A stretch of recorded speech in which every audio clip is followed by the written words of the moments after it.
Donc là je viens d'enlever la chaîne de distribution, j'ai tout nettoyé.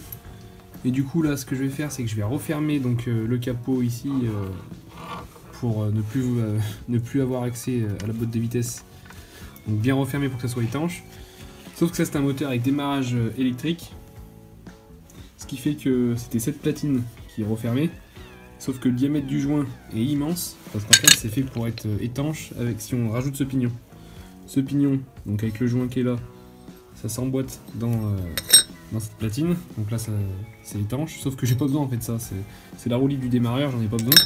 Du coup j'ai récupéré cette platine qui était sur un 125 qui était démarrage au kick. Et du coup je vais la remettre en place. Et du coup le diamètre du joint c'est bien celui-là de 19 mm.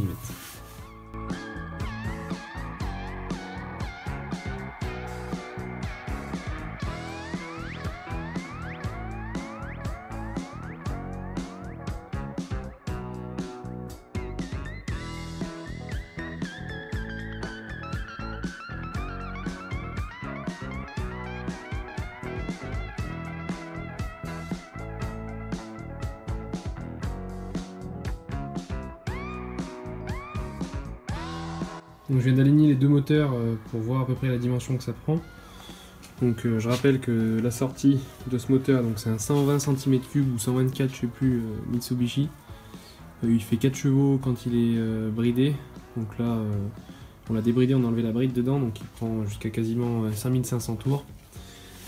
Donc ça sera, on va relier donc cet axe là sortie Villebrequin de ce moteur à cet axe, donc Villebrequin également.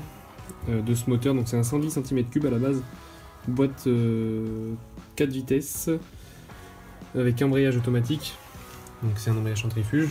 Et donc il me reste juste à enlever la bielle, donc je vais la couper et je vais usiner un cache ici avec 5 trous, donc un ici, un ici, un ici, un ici, un ici. Je ferai un joint donc, en silicone bleu pour l'étanchéité. Et puis après on relie du coup ces deux villebrequins avec une chaîne.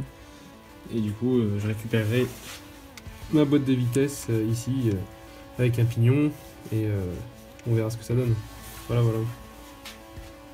On s'attaque maintenant à la partie carburation de ce moteur. Donc comme je vous disais c'est un Mitsubishi. Donc la référence c'est un GT400 qui fait 4 chevaux en étant bridé. Donc normalement on l'a débridé si vous voulez, donc il doit faire à peu près on va dire 5-6 chevaux. Je vais enlever le carburateur d'origine qui est tout petit au Venturi, qui est minuscule. Et je vais voir si je peux adapter celui-là, donc c'est un carbu Dirt qui est beaucoup plus gros au niveau du Venturi. Donc l'anthrax au niveau des fixations n'est pas la même, mais je vais voir ce que je peux faire.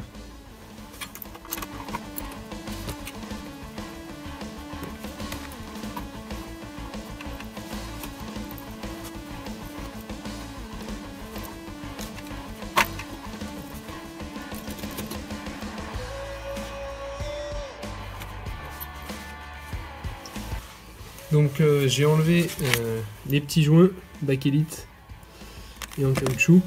J'ai nettoyé avec du nettoyant en frein toute la partie un peu autour là qui était dégueulasse. Et là pareil, donc je viens enlever les tirants